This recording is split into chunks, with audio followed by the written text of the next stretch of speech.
We got some wonderful musicians up here, which you probably know here. We have Randy Sankey on the trumpet, Joe Hanshaw on the bass, Herb Gardner on piano, Arnie Kinseller in one of his starring roles here as the drummer that leads the band. How about that? And we got a great living legend here, Mr. Sol Yeaget on the clarinet. Yours truly, Vince Giordano here on Assorted Noisemakers. Thank you. We're going to play another quick one, and we're going to bring the great Chuck Folds up to play some wonderful piano. So what do we got? A little, nice short 4-minute tune, boys.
We're going to take a short intermission and have a big hand for Chuck Folds coming up on the piano.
Here's a wonderful tune written by the great Fats Waller and Andy Razaf called I Got a Feeling I'm Falling.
Here's another Andy Razaf tune. I'm sure you remember this.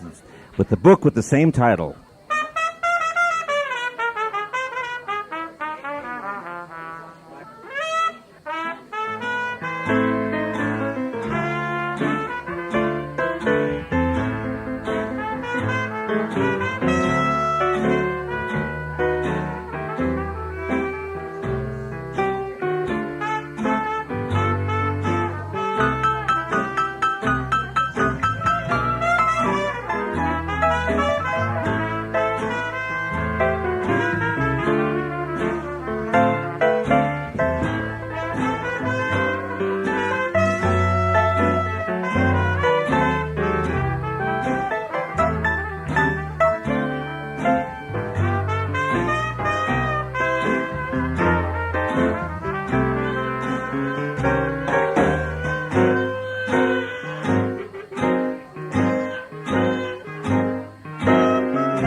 That's Randy Sankey there and Sol Yagid, Black and Blue.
talk with, all by myself.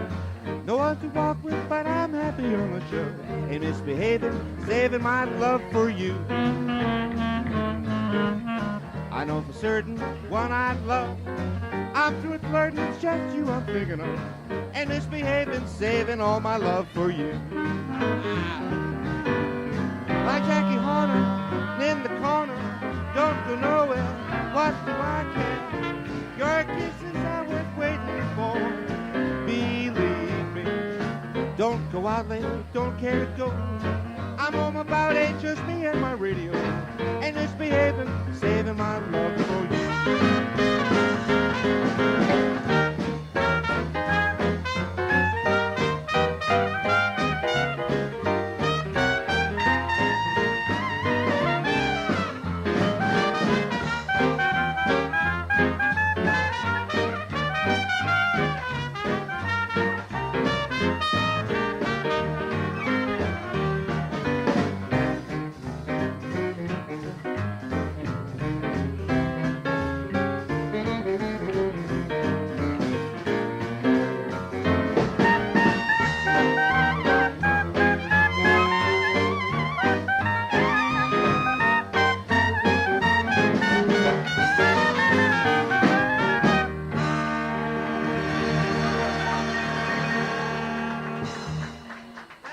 Randy Sankey there on trumpet, Saul Yeaget on the clarinet, Joe Henshaw on bass, Arnie Kinsella on drums, Herb Gardner on the trombone, yours truly, Vince Giordano.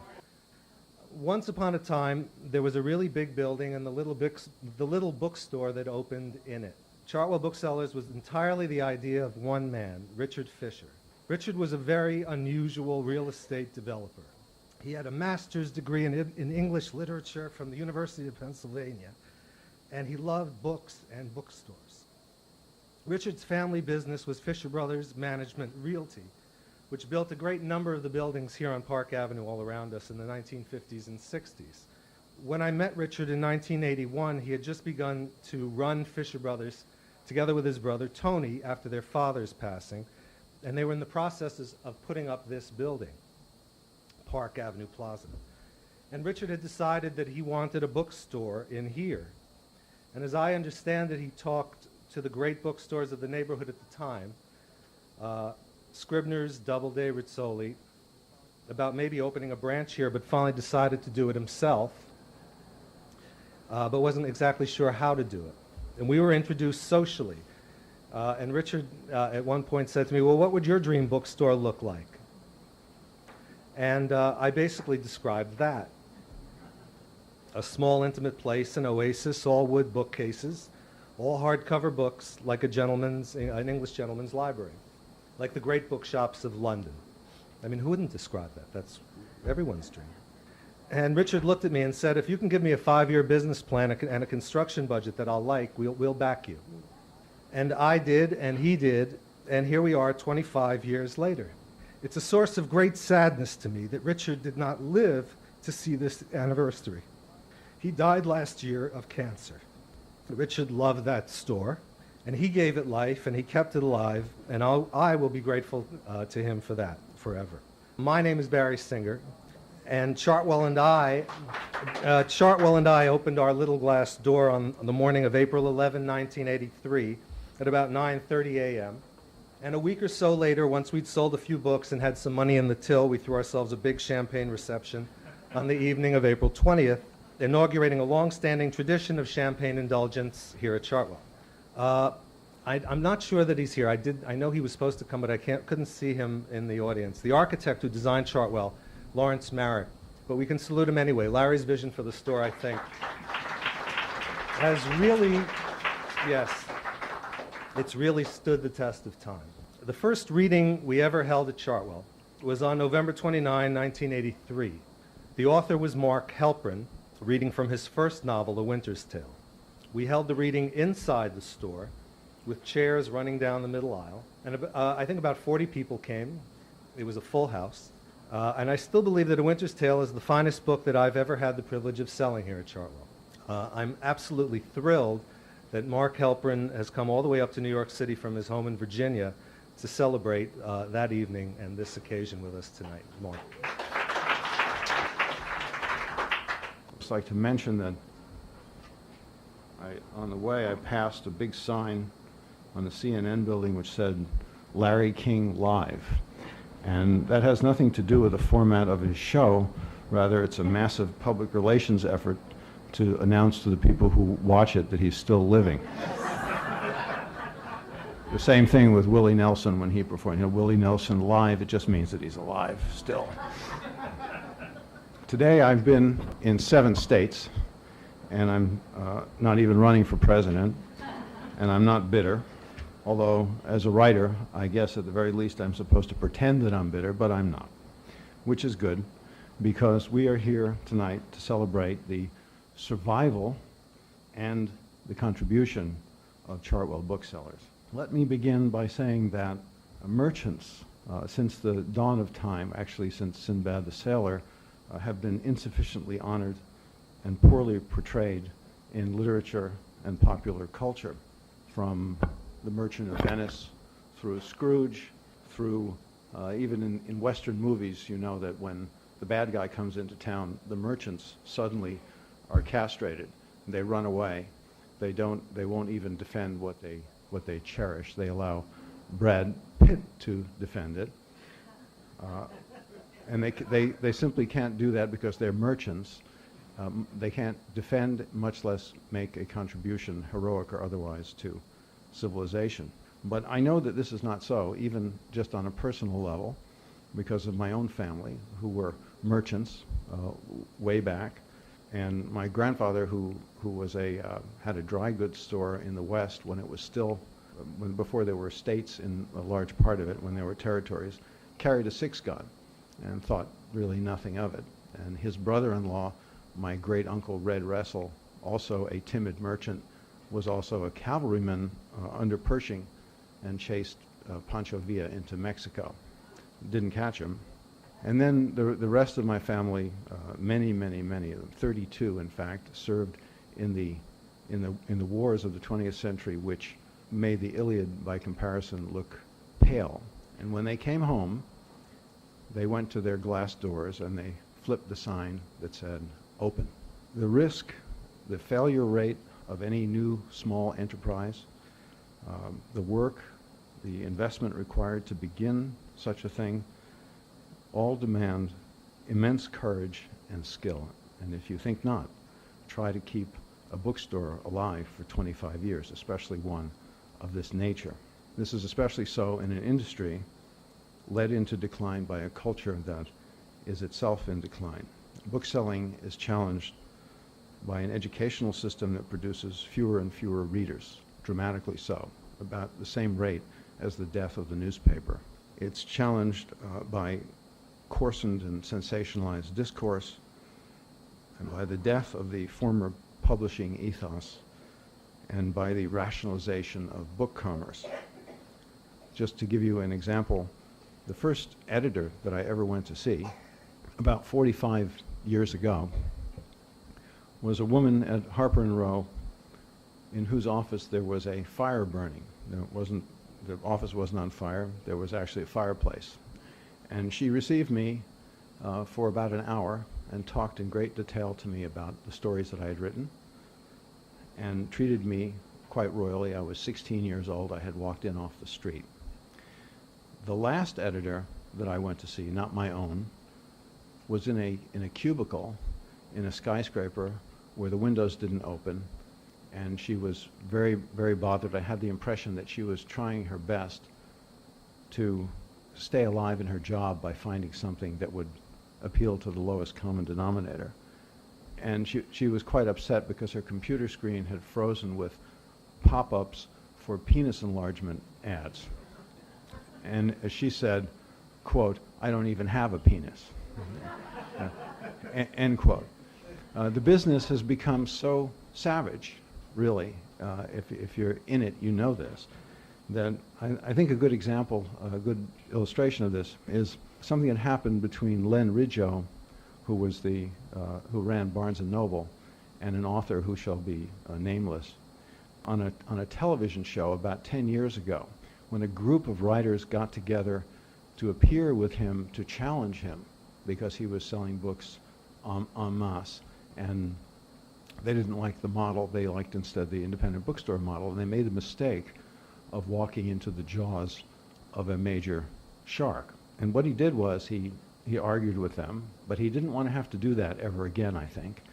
And so he made a kind of a gambit by saying, to give the example of why they should appreciate Barnes & Noble. He picked this author who was criticizing him in his modus operandi. And she said, you know, you don't sell the books this way. And he said, well, you know, I've looked up your titles before I came here. And I'd just like you to know that we sell your books. In our 800 stores last year, we sold 635 of your titles. And this effectively mortified her in front of the audience and a television audience. And I don't think anyone has ever challenged Len Riggio again in that fashion, because the cash registers and the checkout line at Barnes & Noble are like the baleen of a whale. Things constantly pass through, and the money is kept, and the books flow out. And 635 titles in 1 year in 800 stores meant that she was humiliated in front of her fellow writers and the rest of the world. It's a very, very cutthroat environment. And in the face of this, what has been accomplished here is the creation of a long-surviving point of the old sensibility, a kind of museum, a monastery, a Jewish monastery, a jewel set in the middle of Manhattan. It is important to recognize that this institution, and it is an institution, is not favored, as are many of its non-profit parallels, such as museums and other repositories and promoters of culture, with a tax exemption. When I was a student, the late William Alfred was my tutor. The reason that he was my tutor was because everyone wanted him to be their tutor, because he wrote a play called Hogan's Goat, and the young Faye Dunaway would stay at his house often. So everyone wanted to be his tutee. I was one of the Faye Dunaway seeking dunces who actually got to be his tutee. He taught me Melville, for which Harvard paid him. Harvard, of course, has had a tax exemption since 1636. If you think about it, that's quite an advantage. And that's fine. But it occurred to me even then that Melville's publisher, much less Melville, didn't get a tax exemption for writing Moby Dick. Special status was conferred for commenting upon Moby Dick, but not for writing it or bringing it to the public. And this, by the way, reminds me of a very interesting example, which is that you may not know, but Congress actually exempted an American from all payment of income taxes. It was Samuel Goldwyn, who had a law passed by Congress that said that Samuel Goldwyn did not have to pay any income taxes. And I know that this is true because my father, who regretted it very much, was the one who pushed that through Congress.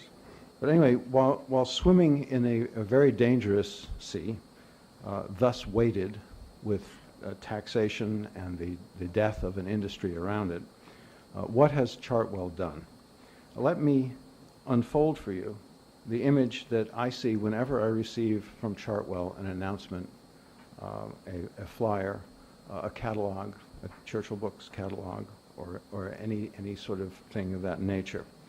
An image appears before me, and it's a representation of Chartwell as I understand it.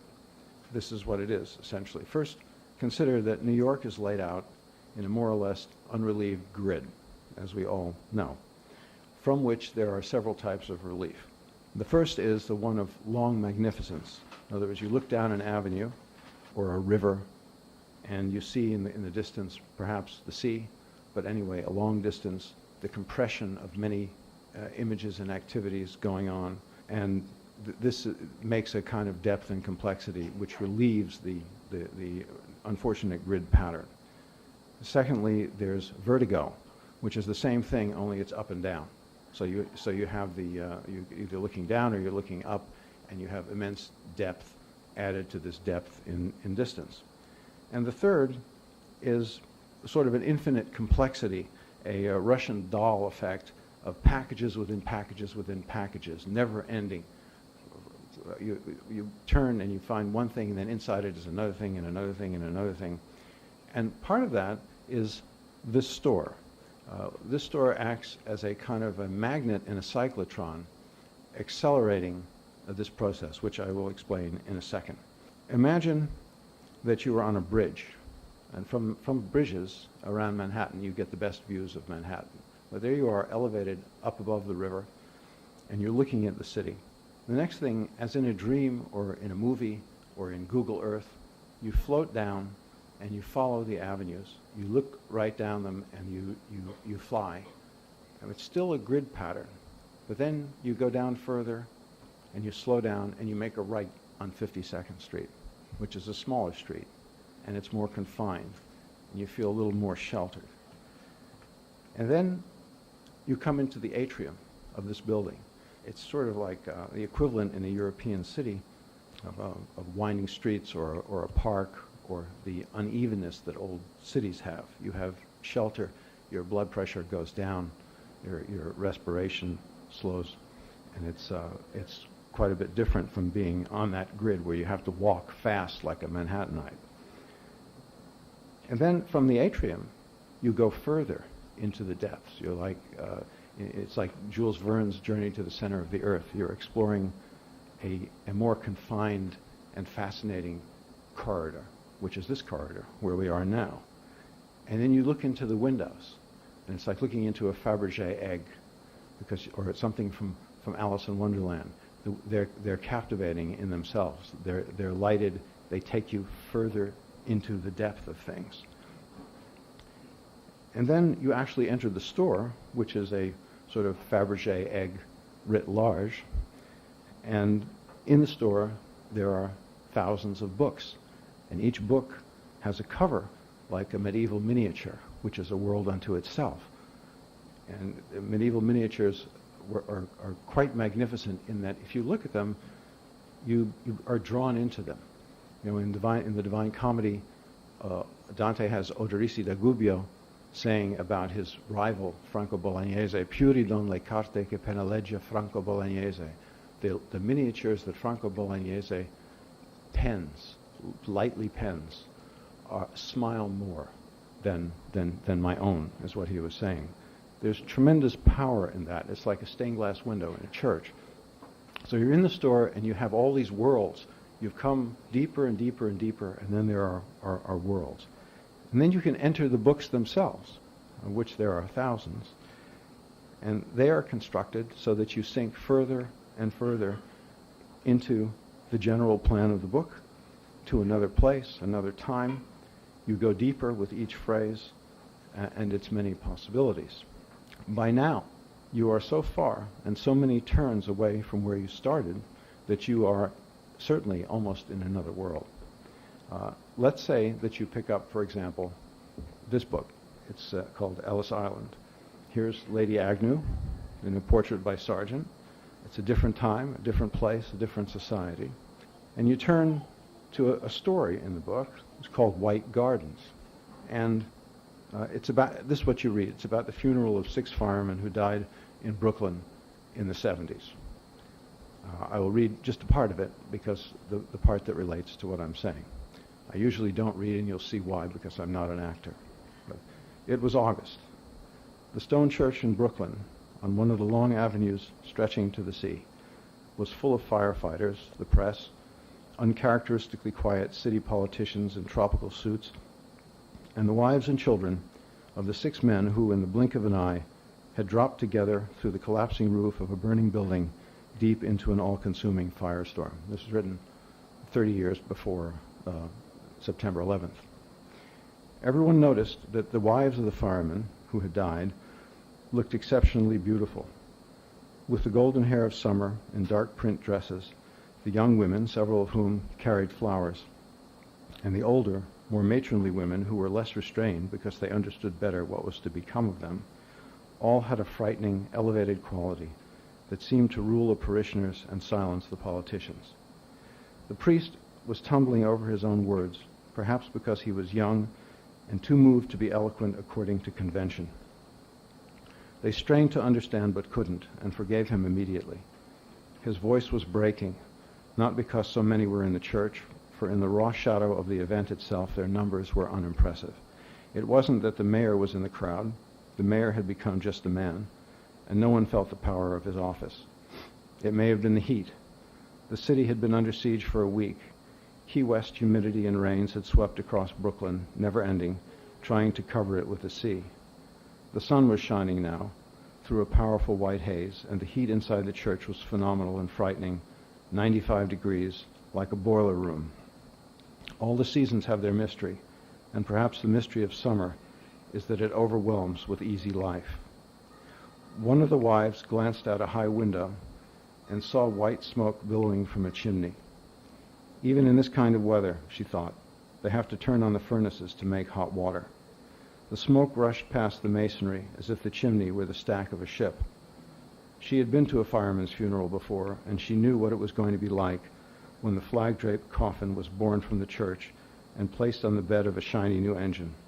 Hundreds of uniformed men would snap to attention, their blue hats aligning suddenly. Then the procession would flow away like a blue river, and she, the widow, for she was now the widow, would stagger into a waiting black car to follow after it. She was one of the younger wives, one of those who were filled with restrained emotion, one of the ones in a dark print dress with flowers.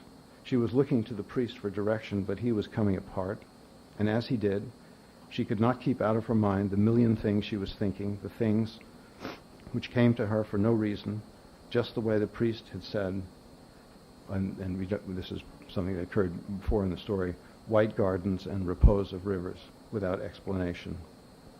She thought of the barges moving slowly up the Hudson in a tunnel of silver and white haze, and of the wind-polished bridges standing in the summer sun. And there you are, back on the bridge. You've come full circle, having passed through 100 worlds, having been accelerated by, among other things, this magnet here, which pushed you along. You see things somewhat differently. You see it from that bridge, your view is different. You see it in another light via a particular phrase. The bridge is now wind-polished. In the preserved summer of 30 years ago, through the eyes of a woman who has just lost her young husband.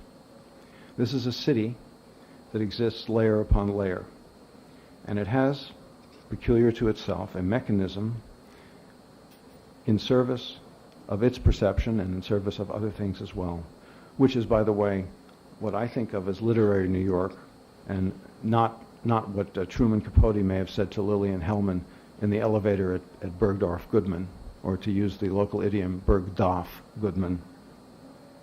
It's a mechanism of which you may not have been entirely aware, and of which this very store is not only an exemplar, but one of the most beautiful, most excellent, and, considering the risks and difficulties, one of the bravest and most noble. So, to Barry Singer, I say thank you. I'm so grateful for what has here been created and sustained that I will try to stay alive so that when I'm pushing 90 and it's 25 years from now and your 50th, I can come back, if you'll have me, and my wheelchair, and my buxom nurse.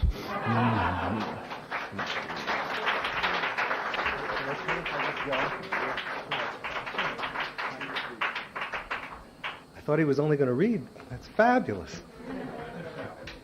Right from the beginning, it was obvious that we needed to entice people back here, as Mark has described. That's the way we did it, was by using these windows.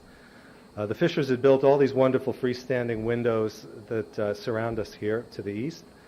And I filled them with photography exhibitions and poster exhibitions and anything that I could think of. Our very first Christmas in 1983, we teamed up with Michael Bookbinder of Bookbinder's Trains Unlimited to put working vintage model trains into all the windows, which was a really big undertaking. And the trains were beautiful and they looked really good running in and out among the books until they crashed into the books or ran off the track. It was very high maintenance.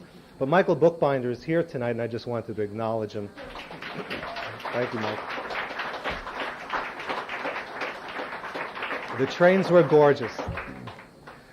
After a few years of window exhibits, I approached the Fishers about creating a gallery space in the hallway here to the left out in front of the store, and also utilizing the gorgeous high-ceiling lobby space above us on the mezzanine floor.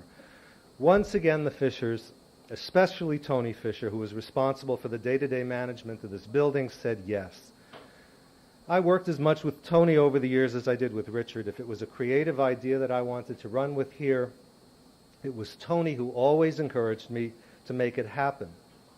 And my sorrow at Richard's absence tonight is compounded and, I would say, dumbfounded by the fact that Tony also is not here. Tony and his wife, Anne, were killed in a very tragic plane crash 3 years ago. And I miss him very much. And it's just extraordinary to me that I'm here and the store's here, and these two very fine gentlemen are not. Through Tony's good graces, we mounted our first gallery exhibition in April of 1991 using both upstairs and downstairs gallery spaces, and that show was jazz photography from the Frank Driggs collection. I love jazz personally, and I've always loved jazz photography. And exhibiting the work of major jazz photographers is something that I think we pioneered here. And Frank Driggs is here tonight, and I just wanted to acknowledge Frank.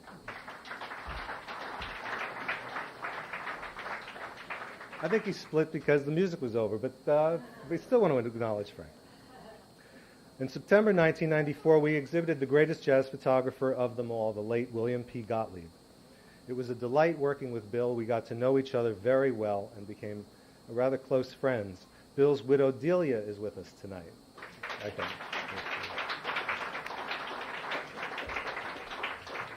And I want to thank Delia for coming up here for this occasion. The range of photographers and subject matter that we've covered in what, to my count, is now, I think, 40 different exhibitions extends far beyond jazz. The first show, mounted exclusively in the upstairs space back in June 1992, was one that remains very timely just at this moment, unfortunately, Where the World Meets the Sky, Photographs of Ladakh and Tibet by Ellen Kaplowitz, who I hope is still here tonight. Ellen, are you here? Thank you very much, Ellen.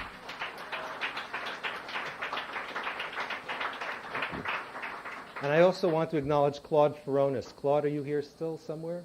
Who had 2 exhibitions here in the last 5 years, Memory and Light and Color Absorbed. Early on, I wanted to do more for new fiction, which was always a hard sell.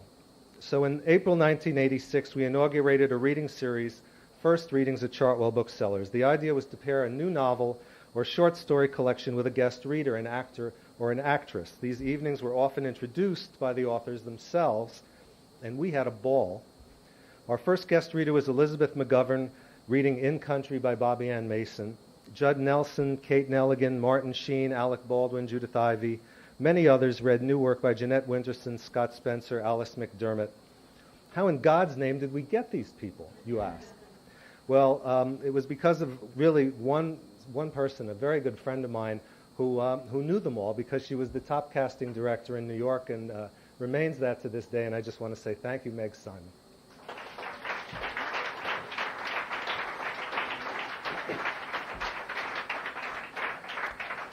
One of my favorites, though, perhaps my all-time favorite of all these readings, was the night of November 3rd, 1986, when Brooke Adams read short stories from the National Book Award winner Ellen Gilchrist's then newest collection, Drunk with Love.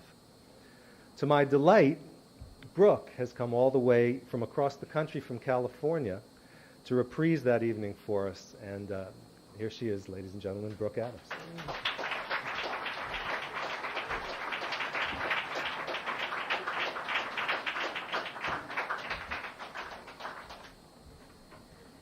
Thank you. It's an honor to have been asked back. This is called The Last Diet by Ellen Gilchrist. On the 24th day of August, 1985, Jean Ann Laurie Mayfield, third child and only daughter of Mr. and Mrs. Johnny Wayne Mayfield of Fayetteville, Arkansas, ended her last and final diet by running her navy blue Toyota sedan into a donut shop. She could have swerved the other way and hit the emergency entrance of the Washington County General Hospital, but no, she plowed into the front window of Daytime Donuts, number 3, killing a waitress, an overweight professor of English at the university, and herself. Goodbye, Jean Ann Laurie. We will miss you. Goodbye, Aurora Gilbraith. We will miss you too. Goodbye, Professor Bright. Wasn't it you who always used to say, when you're hungry, eat. When you're sleepy, sleep. Pass the cornbread. Once, when he was younger, Professor Bright had been married to a red-haired graduate student who had borne him a son, a thin, red-headed boy named Teddy, who loved books and who had spent his life, up to the time of the crash at Daytime Donuts, reading anything he could get his hands on. He was reading a book when the phone rang to tell him of the tragedy.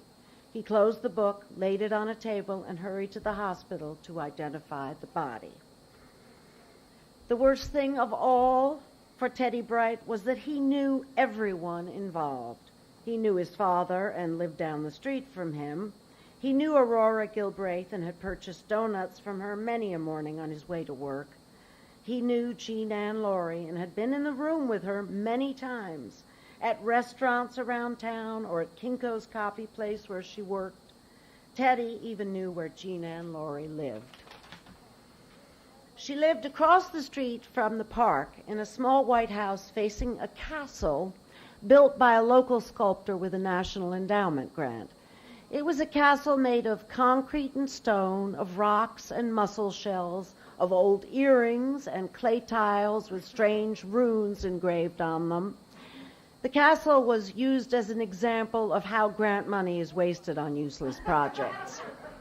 But no one tore it down, and never a day went by that there wasn't a meeting between lovers, or a picnic, or a birthday party taking place on its turrets and battlements and towers. Jean Ann Laurie's house faced the castle, and Teddy had delivered many a pizza to her door during the years when he was working his way through college. It would be a combination deep dish or an international or a Madrid. Now, here was Teddy standing in Jean Ann Laurie's yard trying to believe his father was dead. He hung his head. It could not be true. His father, stretched out on an undertaker's table, Jean Ann Laurie dead and to blame. There was her house being sat in by her friends. He went inside and was comforted and given a glass of tea. "Would you like to see her room?" her friend Stella said. She left everything in perfect order. Teddy was led back through a narrow hall to Jean Ann Laurie's room. A spotless white rug was on the floor. A white coverlet with puffs of pink cotton was on the bed. Pillows with pink and white shams. 5 Care Bears lined up on the pillows. Share Bear, Cheer Bear, Friend Bear, Good Luck Bear, Braveheart Bear. A white enamel table held Jean Ann Laurie's Bible and her diary and a vase of artificial flowers. Teddy picked up the Bible. "I'll leave you here to meditate," Stella said. As soon as she was gone, Teddy put the Bible back down and picked up the diary and put it in his pocket. Then he walked back down the hall and told Stella goodbye and went across the street to the castle and up a path to a turret room that looked out on the baseball diamond. He opened the book and began to read. A Diet Journal by J.L. Mayfield, aged 38. I begin this diet as no other diet. This time I will win. This time I will not be tempted by anything to stop short of my goal. It took a long time to gain this weight. It is going to take a long time to lose it. Now get up, weigh myself, go on. I gained it, now I must pay. Later, 148, oh my God! April 2nd, 1985, 5 glasses of water, all vitamins, some lettuce and egg white, some diet rice cakes, 3 or 4, I can't remember exactly, 1 chicken breast. No, I will not eat another bite all day. I will lie down and imagine myself very, very, very thin. I'm wearing a soft white dress and leaning on somebody's arm. He's going to take me to a show, I think. I will drink 1 Diet Coke. That is absolutely all. June 18th. Dear Diet Diary, I have not been writing in you because I have been in the hospital. I drained all the potassium out of my body and had an electrolyte imbalance. I am sorry that happened, as it was a major diet setback, and I have gained back all the weight I lost that wonderful week of starvation, and now I have to start all over again. The weight engineers said not to get excited about it, that doctors always want to blame things on women starving themselves, when that wasn't it at all. It was the heat and the long sun baths I was taking to give myself something to do while I was starving. I have to go back to work tomorrow, so it will not be easy to diet properly at the store, but I will make it one way or the other. Teddy sighed. It was too sad. The world was just too much to bear. He lay his head against the tiles in the turret wall. Heavenly music began to play. Heavenly music coming for to carry him home. He looked up. It was the ice cream truck turning the corner by the swimming pool. A red and white striped truck with a carousel on top. The horses on the carousel were freshly painted. They whirled around and around as the truck moved down the hill, playing Strauss waltzes to a calliope beat.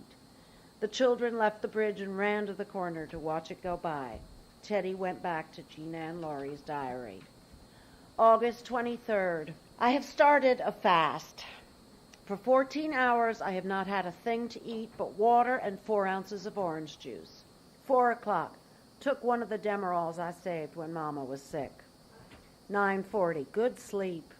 Drank 2 8-ounce glasses of water. 12 o'clock. 4 ounces of orange juice. I'm feeling weak, but that's to be expected the first day. We'll meditate. 8 o'clock. Walked 5 miles, drank water, swam 18 laps, drank 4 ounces of orange juice. 10 o'clock. Going to bed. 11:35. Can't sleep. 3 o'clock. Still can't sleep. Have cleaned the whole house. We'll take the other Demerol. August 24th, 6 o'clock a.m. I am into a wonderful state of fast now. I am very clear. I remember when I took that class in Zen Buddhist scriptures from Dr. Bright at the university, and he told us about the states the enlightened men would go into from not eating, sometimes for days. I think I might be getting into one of those. I feel like something real important is happening to me, like I am in the middle of real important events. It is like falling in love, or when my niece, Lori Louise, was born and I rode around all night on my bicycle because Sally and Jimmy had named her for me. I think I should be a painter and paint all the glorious things I have been seeing on my fast. There is one small problem. I have had a headache, but took some aspirin. And also my right arm got numb, but it is fine now. Also, I could not see to read.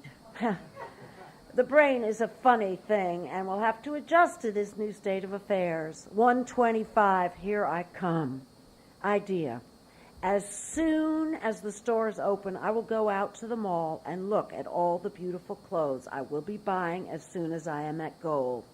I called Monique, and she said to come by and let her monitor me, since fasting is not a regular part of weight engineers' diets, and she is only letting me do it because I am frantic.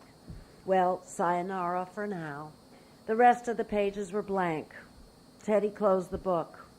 The children had come to the moat below the turret and were fishing for crawdads. A boy came running out from inside the dungeon. He had a huge crawdad between the thumb and index finger of his right hand, and he was holding it out toward the little blonde girl. She began to scream, a wonderful, blood-curdling scream. The boy laughed and withdrew the crawdad. The girl screamed some more. A van pulled into the parking lot and unloaded a Little League baseball team. Music was playing in the background. The ice cream truck was circling back around. Teddy took 2 $1 bills out of his pocket and laid them on a bench beside the moat. Here's some money, he said. Go over there and get some ice cream when I'm gone. It's all right. I'm only putting this here because I'm sad. The children backed off. It's all right to take the money when I'm gone, he added. He left the money on the bench and walked back across the street in the direction of Jean Ann Laurie's house. I have to decide what to do about everything now, he was thinking. I have to make decisions. He looked around. There was a trash container beside an elm tree. He dropped the diary in and walked back to his car. Behind him, the little girl picked up the money from the bench and began to run in the direction of the painted horses on the painted truck. It was Richard Fisher's idea to name the store Chartwell. The booksellers part was mine. Chartwell was the name of Winston Churchill's country home in Kent. And Richard was a huge Winston Churchill file, the first that I ever met. He collected Churchill, he'd read Churchill widely, and he said that the only thing he asked of me in putting this together was that we name the store Chartwell. My original thought was that the store would be all a general bookstore, all hardcover, general books, select stock, newly published. But early in the first year, it occurred to me that with that name, we really should have at least a few Winston Churchill books in the store, just to complement it, if for nothing else. So I took out a little tiny box ad in the back of the New Yorker, and that said simply, Chartwell Booksellers, specializing in the writings of Winston Churchill, write for our free catalog. We didn't have a free catalog. We didn't have any books, but I was curious to see what the response would be, and it was very strong, and it seemed to justify beginning to indulge in a few more Churchill books. And a specialty was born. Nobody else, it seems, at that moment was specializing in Winston Churchill, and it's just grown and taken on a life force of its own, and that's what we're best known for today. And I've learned to love Winston Churchill. Almost every day I discover something new about him. I mean, he really is an endlessly fascinating, complex, and marvelously imperfect hero, who also happened to write 42 books, which has made our life here a lot sweeter. His books and speeches and letters have carried us through for 25 years. Without Winston Churchill, there would be no Chartwell Booksellers today, I don't think. Almost 19 years ago, on December 12, 1989, we presented a reading of Winston Churchill's speeches and early writings. The star of that night was the great stage and film actor Daniel Gerald, who quite simply was born to read Winston Churchill out loud. And I can think of no better way to end our little look back than to invite Dan up here and take us straight on into the champagne and dessert with a final word from Winston Churchill. Now, those of you who are experienced in attending readings may do what I do, which is count how many pages the reader has in his hand. So I'll spare you the torture, and it's this short, but it's rather a special piece by Churchill himself. Many remedies are suggested for the avoidance of worry and mental overstrain by persons who, over prolonged periods, have to bear exceptional responsibilities and discharge duties upon a very large scale. Some advise exercise, and others repose. Some counsel travel, and others retreat.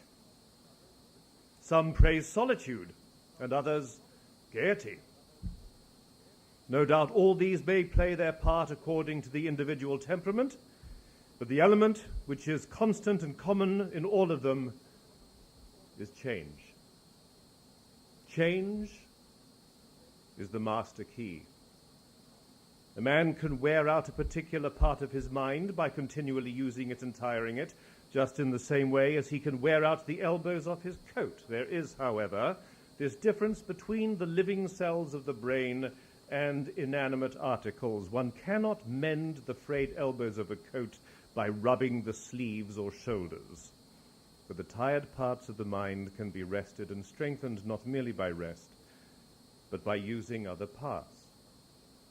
It is not enough merely to switch off the lights which play upon the main and ordinary field of interest.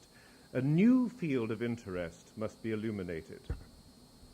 It is no use saying to the tired mental muscles, if one may coin such an expression, I will give you a good rest. I will go for a long walk, or I will lie down and think of nothing. The mind keeps busy just the same. If it has been weighing and measuring, it goes on weighing and measuring. If it has been worrying, it goes on worrying. It is only when new cells are called into activity, when new stars become the lords of the ascendant, that relief, repose, refreshment are afforded. The most common form of diversion is reading. In that vast and varied field, millions find their mental comfort. Nothing makes a man more reverent than a library. A few books, which was Lord Morley's definition of anything under 5,000, may give a sense of comfort and even of complacency. But a day in a library, even of modest dimensions, quickly dispels these illusory sensations. As you browse about, taking down book after book from the shelves, and contemplating the vast, infinitely varied store of knowledge and wisdom which the human race has accumulated and preserved, pride, even in its most innocent forms, is chased from the heart by feelings of awe, not untinged with sadness. The brief tenure of our existence here dominates mind and spirit. Think of all the wonderful tales that have been told and well told, which you will never know. Think of all the searching inquiries into matters of great consequence, which you will never pursue. Think of all the delighting or disturbing ideas that you will never share. Think of the mighty labors which have been accomplished for your service, but of which you will never reap the harvest. But from this melancholy there also comes a calm. The bitter sweets of a pious despair melt into an agreeable sense of compulsory resignation, from which we turn with renewed zest to the lighter vanities of life. What shall I do with all my books? Was the question, and the answer, read them, sobered the questioner. But if you cannot read them, at any rate, handle them, and as if it were, fondle them, peer into them, let them fall open where they will. Read on from the first sentence that arrests the eye. Then turn to another. Make a voyage of discovery, taking soundings of uncharted seas. Set them back on their shelves with your own hands. Arrange them on your own plan so that if you do not know what is in them, you at least know where they are. If they cannot be your friends, let them at any rate be your acquaintances. If they cannot enter the circle of your life, do not deny them at least a nod of recognition. It is a mistake to read too many good books when quite young. A man once told me that he had read all the books that mattered. Cross-questioned, he appeared to have read a great many, but they seemed to have made only a slight impression. How many had he understood? How many had entered into his mental composition? How many had been hammered on the anvils of his mind and afterwards ranged in an armory of bright weapons ready to hand? It is a great pity to read a book too soon in life. The first impression is the one that counts, and if it is a slight one, it may be all that can be hoped for. A later and second perusal may recoil from a surface already hardened by premature contact. Young people should be careful in their reading, as old people in eating their food. They should not eat too much. They should chew it well.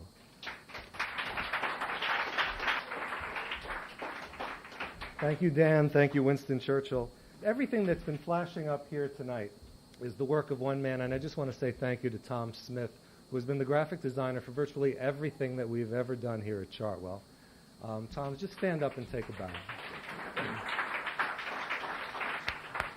I've spent more time on the phone with Tom than with anyone that I know of, and He's a very patient man and a very talented one. I also want to thank Rick Rothery, who's done the sound tonight and has done the sound for everything that we've ever done here at Chartwell. Thank you, Rick. And now we're going to have cake and champagne, and I thank you all for sticking it out this long, and it's going to be worth it.